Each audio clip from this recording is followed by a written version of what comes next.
आपको बता दें, अलीगढ़ मुस्लिम विश्वविद्यालय में 26 जनवरी को दिल्ली के शाहदरा में हुई युवती के साथ दुराचार की घटना को लेकर कैंडल मार्च निकालकर संवेदना जाहिर की गई। वहीं छात्रों ने कहा कि भाजपा सांसद गौतम गंभीर के लोकसभा क्षेत्र में घटना हुई और आम आदमी पार्टी का भी इस मामले में अभी तक कोई बयान सामने नहीं आया।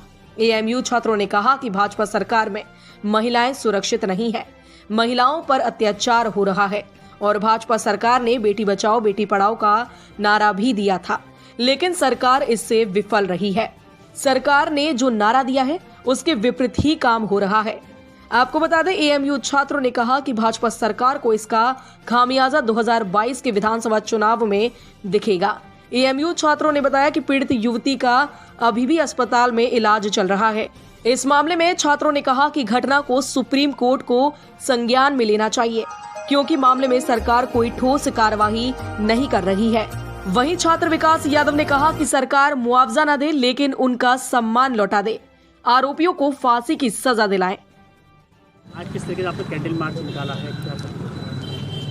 देश के गणतंत्र दिवस पर 26 जनवरी को देश की राजधानी दिल्ली में हमारी एक बहन, मात्र 20 साल की जो एक शादीशुदा युवती थी, उसके साथ जो बर्बरता हुई है, उस हमारी बहन के प्रति हमने संवेदनाएं जाहिर करते हुए, उसके दर्द को महसूस करते हुए हमने ये श्रद्धांजलि देने के लिए कैंडल मार्च का आयोजन किया। ये हमारे समस्त अली बिरादरी का उस बहन को संदेश है, उस बहन के परिवार को संदेश है कि वो अपने आप को अकेला ना समझे, वो जल्द से जल्द स्वस्थ हो, अपने घर लौटे और उसके जो दरिंदे जिन्होंने ये कार्य किया है उस पर सख्त से सख्त कार्रवाई हो। किस तरीके की मांग करते हैं, किस तरीके की कार्रवाई? हम बस ये मांग करते हैं कि जो सम्मान हमारी बहन का जो उजड़ा है, देखिए मार का तो ये है कि वो डॉक्टर हैं, भगवान का रूप होते हैं डॉक्टर, वो उसको ठीक करने की कोशिश करें, वो घर पहुँचे, लेकिन जो मान और सम्मान के साथ खिलवाड़ हुआ है उसके लिए कोई सख्त से सख्त कदम हमारे देश का उच्च न्यायालय ले, सर्वोच्च न्यायालय कोई उस पर कार्रवाई करे और कम से कम उन दरिंदों को फांसी की सज़ा सुनाई जाए। सरकार से किस तरह की मांग है? सरकार से मांगे कि इसमें जल्दी से जल्दी कोई कार्रवाई करने के लिए वो इंटरवीन करें और सरकार अपनी तरफ से इस केस को लड़े।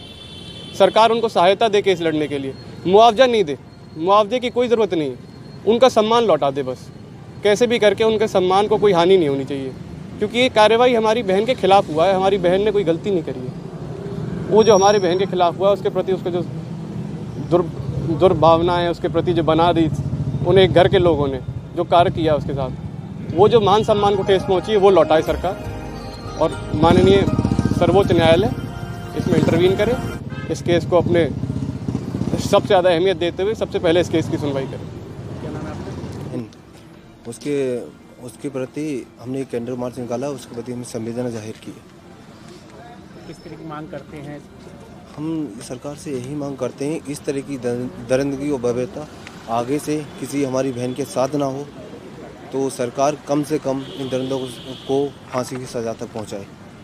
जिस तरीके से मैंने इसके बारे में पढ़ा तो देखा था, वहाँ से भाजपा सांसद गौतम गंभीर उनका संसदीय क्षेत्र है, वो इस तरह की घटना उनकी संसदीय क्षेत्र में होना और जो उस घटना को अंजाम दिया है जिस व्यक्ति ने, जिस परिवार ने, वो परिवार भाजपा के भारतीय जनता पार्टी और सतीश गौतम गंभीर सांसद से शरण प्राप्त है। तो हम सरकार से, आम आदमी पार्टी की सरकार जो दिल्ली में है, केजरीवाल जी, उन्होंने अभी तक उनका कोई बयान सामने नहीं आया है। उन्होंने बोला है कि हम उपराज्यपाल और गृह मंत्री से बात करेंगे, तो आगे के पंजाब के इलेक्शन में कहीं ना कहीं आम आदमी पार्टी को।